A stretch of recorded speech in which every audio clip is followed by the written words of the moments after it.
स्वागत केला। हम तो बुझल छलिए जे थे लड़का मैदान थे, अब तक बहुत सा भगला जवान 51 बीघा में कि हौदी पकड़ के तू जल फेंकने जब तक नबा हमारे गेल छला। हमारे हेदरी बछारी और मंत्री रैया पर और तोहर बहन बारी डोली पर खड़ा है। देखो आप ऊंचा सिंहासन आराम से बैठो। 12 बरस बीत गया, अभी तक बहन का दर्शन नहीं हुआ, इसीलिए आज ये दिल से दर्शन करेगा गंगवा छतरी। हमारे बहन को जल्दी नजदीक मिलाओ।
घाटापुर से जादवपुर गला, लेकिन वहां दूर के जादवपुर में गला।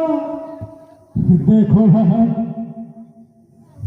जब तुमने घाटापुर से जादवपुर गया, उस टाइम हम बहुत छोटे थे। हाँ भैया, क्यों नहीं? क्योंकि मैंने तो सुध बुध खो गया, जो मेरा ही कोई बहन है। भैया ये तो सती सलवतिया है, 6 महीना अब और 6 महीना पौध जानने वाली। उसने बोला जो हमारा भी एक ननद है जो जादवपुर में बसता है, स्वामीनाथ, उसे मंगाओ। मैंने सोचा अगर 12 बरस बीत गया और मेरे राज्य में पूजा पाठ नहीं हुआ और बहन से मुलाकात करूं तो कैसे करूं, इसीलिए मैंने ये असमय जग का अनुष्ठान किया और तुम्हें मंगाया हुआ है। भैया बोलो। और बउआ सैरू कराया भैया। ये बउआ सैरू तो बहुत ही ठीक है। और रही रही ये सामने वाली नानी करो। भैया बच्चे भैया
जादवपुर गला।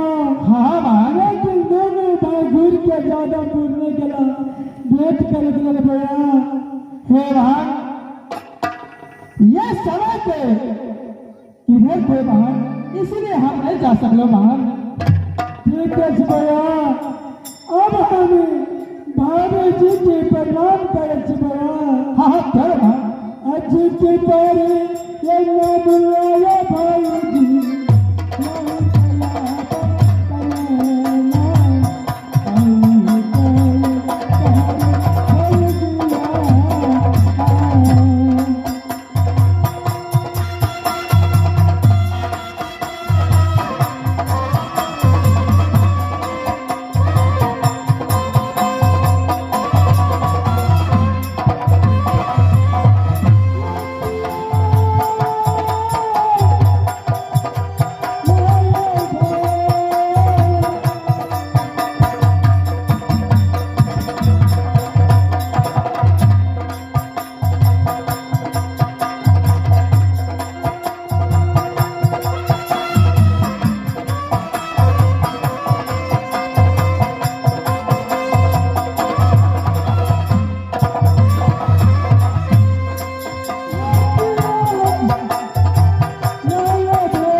ननद जी। हाँ भाजी कुशल तो बहुत अच्छा है ननद जी, तो अपना कुशल तो बताओ ननद जी। भाजी हमारी कुशल बहुत अच्छा है भाजी। आप कुशल कुशल रे ननद जी, भगतन पुराण गाया के, भगतन पुराण गाया के।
महादेव अपना समझ के तू ही राजपाट चलावा दे।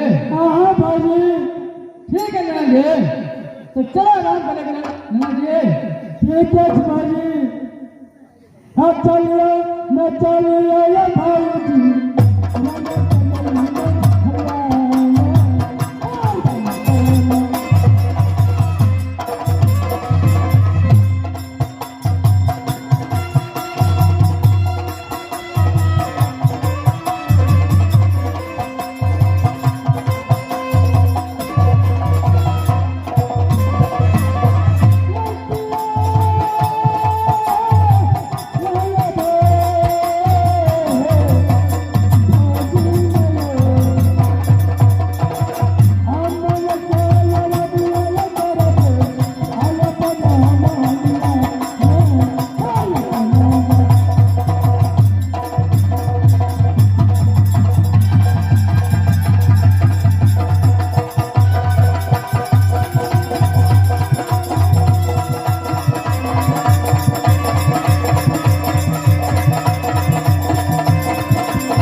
देखो बहन, हाँ भैया 12 वर्ष बीत गया तुम्हारे हाथों की भोजन किया हुआ। हाँ भैया, इसीलिए तुम अपने हाथों से भोजन बनाओ।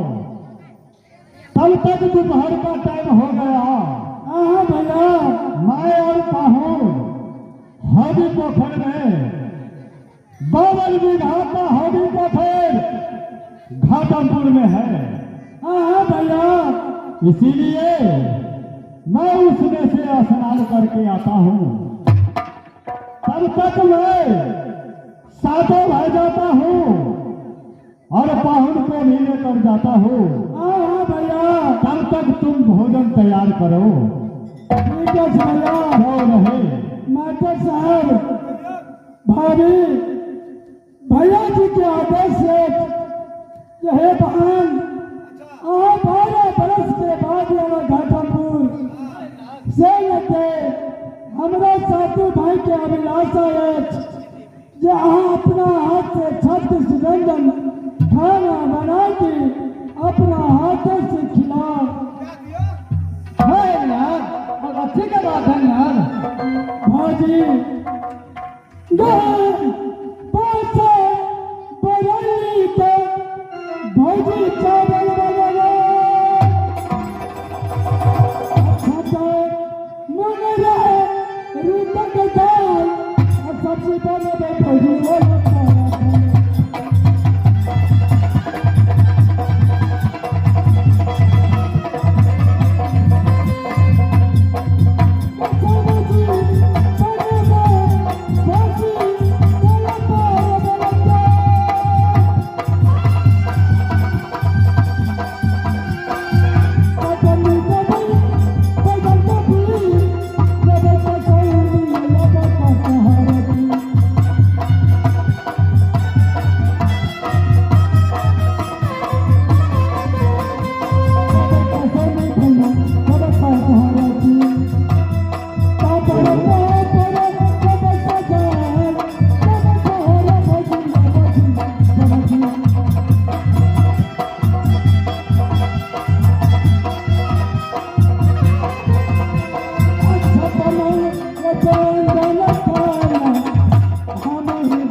देखो भाई साहब, हाँ भैया जी, आज तो बहुत ही खुशी का दिन है। क्यों नहीं भैया जी?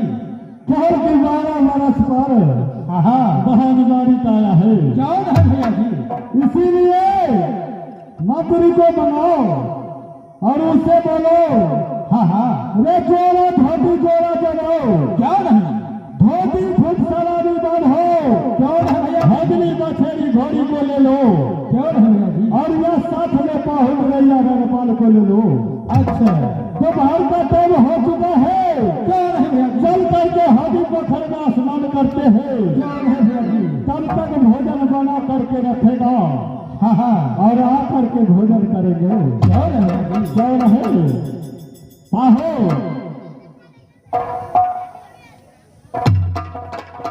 हाँ बोलो। हमारा विचार है, विचार?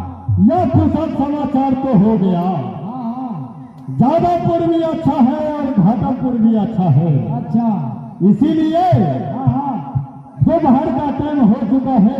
अच्छा, ततमे नहीं सोहे मसा हाँ, ऐ मसा अहाँके दे ताहि दुआरे स्नान करे ले हेदली बछेरी के घोड़ी लगा चले छियै। इतनी बछेरी घोड़ी नहीं यहाँ के जाते, अरे अहीं लगा चलू ना। हम लगा चले, हाँ, अहाँके मन है जे अहाँके घोड़ा पर हम चढ़ि देबै। हम भी पकड़ के दूर हे मूर्ख कते नहि ने रहै छियै। अरे अहाँ कहे वाला छियै तऽ ताहि दुआरे कहली हेदली बछेरी घोड़ी हम नहि लेबै, अहीं चढ़ब। हम तो लेबे करबे, हम अहाँ के जेता दे, हाँ, अहाँ घोड़ी के नहीं संभाल सके छियै। नहीं नहीं, हमरा चाहबो नहीं करी, किया तो घोड़ी अहाँके हगै छै तऽ ओ साफ करऽ पड़ै छै, तऽ ताहि दुआरे ओ साफ सुथरा वाला काम अहीं करू। अच्छा ठीक है, पाहुन